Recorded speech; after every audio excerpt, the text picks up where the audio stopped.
सांगतो, वैज्ञानिक शक्ती संपल्यानंतर पारमार्थिक शक्तीला सुरुवात होते।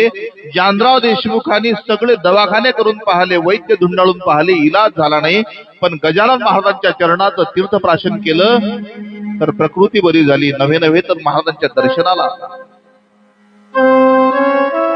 तुम्हाला जर अकोल्याला दवाखान्यामध्ये यायचं असलं ना तर पहा, तुम्ही दवाखान्यामध्ये प्रवेश करता बरोबर तुम्हाला आधी गजानन महाराजांचा फोटो दिसेल, नंतर डॉक्टरांची भेट होईल। का? डॉक्टरांचा सुद्धा विश्वास हाच आहे की आमच्या हाती सामर्थ्य कमी आहे, पण गजानन महाराजांच्या कृपेने आमचा पेशंट बरा झाल्याशिवाय राहणार नाही। आम्ही प्रयत्न करू। आमच्या अकोटला धांडे साहेबांचा दवाखाना आहे,